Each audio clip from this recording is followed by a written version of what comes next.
I want to thank everybody for watching Crypto Revolution, where I talk about everything crypto daily. Before we jump into this video, I want to ask you guys, please hit that like button for me. It helps me grow the channel.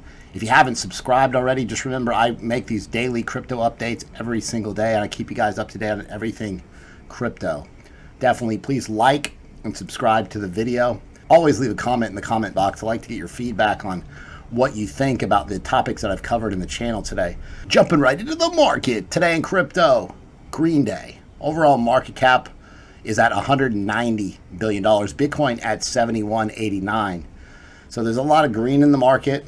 Small amounts of green, but we'll take it. This is the Bitcoin daily chart. So now we've been in this multi-month downtrend, right? This is a downtrend. So now, yeah, we got a nice little bounce off the bottom of this falling wedge. Remember, if we break below this, if we break down here, it's a very bad sign for the bulls. You know, 5,500 is in the cards easily. Now, there's plenty of upside room, and we could still stay in this pattern. We're in a smaller falling wedge, okay? This smaller falling wedge, again, you have to assume we continue in this pattern until it changes, until we break out, okay? You're going to buy the breakout to the upside. Upside target's 82.10 here. Okay, so but just keep in mind, if we get rejected by this upper trend line, you know, again, it's going to bring us back down to 6,500 essentially, okay? Again, use a stop loss. If you've never used a stop loss before, put one down here. You do not want a part of those low, 5,500 numbers for Bitcoin. So this is the 1 hour chart. We've been watching this. We had a bullish cross of the 50 and the 200 simple moving averages and a bullish cross of the MACD. So we had a little bit of upside recently, ran from 7,100 to 7,200. Not much. You know, we're watching these small moves in Bitcoin for a hint at what the future holds. So again, essentially, this is a big bull flag. These are supposed to break higher. Now, Bitcoin, it's hit or miss. But I'll show you some other potential bullish news that might lead to a leg higher. I've got a cryptocurrency trading group. I've got 6 chat groups where everybody's calling out breakouts, working together. I got 41 videos you can watch. If you don't know anything about trading this market, you will after you watch these videos. I'm very active in the trading group. It's all I do every day, right? Eat, sleep, YouTube, crypto, repeat. Gym, I get the gym in too. The important thing is that we've created this ecosystem which works really well. We've got a lot of success stories in the trading group. If you want to join the trading group, you want to pay in crypto, email me, cryptobitcoinchris@gmail.com. I'll get you set up and in the group today. If you pay in crypto, you get a 20% discount for 6 months, and you get a 30% discount if you pay for the year, and you get an additional month for free. If you do want to pay with a card, you can do so. There's a month-to-month option. It's a Patreon link in the description. This is Theta. We have a lot of midterm holders. It's not about day trading. It's about being in the right coins that have bottomed and have some upside potential ahead of them. That's probably one of the key driving factors to the group's success and why it's so big. So again, Theta up 50% since this midterm hold situation. This person stated, I've been in your trading group for 4 months and I just took profits on a midterm hold you suggested in Theta. I'm up $3,800 in 5 weeks. So huge moves for Theta. This was Matic, posted this yesterday, up 26%. So again, falling wedge, 68% chance of a break to the upside, and it did, broke higher. So it's pulled back a little bit, but that's perfectly okay. When you're looking for entry on one of these coins, you're trying to buy the pullbacks, right? The pullbacks and the retests are the safest buys. Remember, the couple days ago, we had a Tether pump with his recent run-up. They printed 25 million USDT, or minted, right? So obviously, the idea is there's new money coming into the market. Institutions, when they onboard fiat, it goes from fiat to USDT, and then as it's a crypto, it can be traded and moved around the market real easy. The big buys come in based on this idea potentially. So again, it's not guaranteed, but it happens a lot where we see Tether minted equates to bullish moves to the upside. So let's just see. You don't want to buy solely on this news, but it's a good indication we may see some upsides. If you guys haven't picked up a Ledger Nano X yet, now's the best time because you get a free Nano S and you get 20% off if you use this link. So in the description, there's a factory link to Ledger where you can pick up all these hardware wallets. If you use this discount code, Crypto Revolution, one word, -LTZ, you'll get 20% off as well on top of that. So you can get 2 ledgers for under $100. There's probably about 40 uses left on this discount code now. So a few people will be able to get in on this code before the end of the year. Bitcoin holding yesterday's gains, potential leg up. But the idea here is there's plenty of room up here if Bitcoin wants to move higher. You know, remember the most bullish situation you can imagine will occur when we break out to the upside of this wedge. Okay, that's my buy signal, flip bullish, everything changes when we break here, okay? Bitcoin's most dramatic 20% move since 2017. So we just had a big, 40+% move recently. Here's some other ones. So back in 2018, we saw a move from 6,000 to almost 8,000. There's a move from 13,200 to 17,500. Back in 2017, we went from 2,200 to 2,900. And again, there was a big drop in 2017.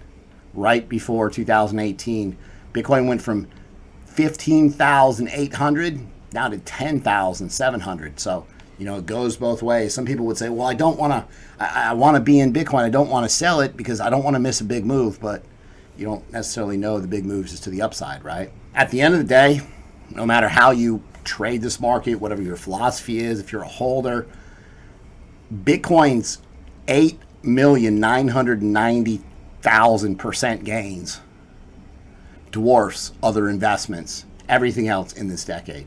Huge gains out of Bitcoin, and the potential for crypto to make us all extremely wealthy is very good, right? So that's why the great thing about being in early is there's tons of upside left in this market.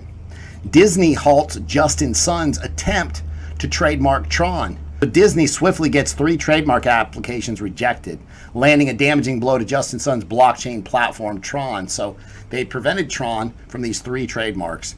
On November the 6th, applications, one of them was for the word Tron, which obviously there was a Disney movie called Tron that they own the rights to. Disney also rejected a couple other trademarks. They stated it would damage its brand, and no response from Tron was made. Disney rejects Tron. Ripple to thrust XRP adoption by 600% with a $200 million Series C funding round. I read this and I said, man, don't they have enough money? We just want to see price increases, don't we? Right now, it's hard to judge these cryptos based on their price. So Ripple, again, they pulled in $200 million. They said at least 10% of all the MoneyGram transactions involving the Mexican peso are handled via on-demand liquidity. So interesting thought here, and I'll just throw this out at you guys. So Ripple renamed X Current, X Rapid, X Via. They kind of put it all together, and they're calling it on-demand liquidity. And I guess one of my thoughts is, well, now it's hard to say, well, I mean, is MoneyGram using XRP here? Previously, we'd say, nope, that's X Current. That's just Ripple. It's not XRP. Or, hey, that's X Rapid. That's XRP. This is actually helping XRP. But in this situation, they say, hey, it's using on-demand liquidity, which could be any of it. Could be X Via for all we know, right? So my question to you guys is, do you think they did this? Do you think they put it together so that there wouldn't be that? People sometimes in this crypto space are upset when XRP isn't being used as much as RippleNet is, for example. Brad Garlinghouse is quite bullish for Ripple in 2020. He said RippleNet could increase by up to 40%. He expects the company's transaction volume to surge 6-fold. And again, great for Ripple, but what does this do for XRP? Ripple CEO predicts that the 20 biggest banks will trade crypto in 2020. Can you imagine this? The 20 biggest banks start trading crypto. I have a gentleman in my trading group, his name's El Brando, and I want to give a shout out to him first of all. He stated to me, he said, I just did a USD wire for my Bitstamp to my PNC account, and it showed up in a couple of minutes. Both are Ripple on-demand liquidity partners, but he's not sure as far as the extent of this partnership. Have you heard anything about international transfers happening so quick? And I mean, at the end of the day, he went from Bitstamp to PNC in a matter of minutes, in a couple minutes. Listen, banks are using this. Hard to say, but if they're on-demand liquidity partners, maybe they're using RippleNet or maybe they're using XRP. Blockchain analyst Ariana Simpson predicts staking market centralization. And the concern is this. And so XTZ, Tezos has been added to Coinbase for staking. Binance, you can stake it on there as well. So you have these huge exchanges, these huge centralized bodies and organizations, businesses essentially, and they're holding a ton of the XTZ. And this is going to happen potentially with all the proof of stake coins, possibly. Think about it. The people want to stake their coins. These exchanges want you to keep your money on the exchanges and not in a offline wallet. And so they're offering the staking. And so then you have a situation where all this crypto is being stored by a few large exchanges. What do you guys think about this? Centralized? Yes, it is. But there's so many things in cryptocurrency that are a lot more centralized than we would like them to be.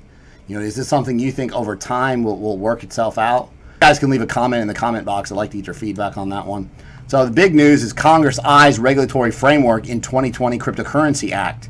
So there's a key piece of legislation sought by industry leaders who are looking to legitimize the space and also provide legal clarity for consumers, investors, and companies that interact with cryptocurrencies and crypto-related businesses.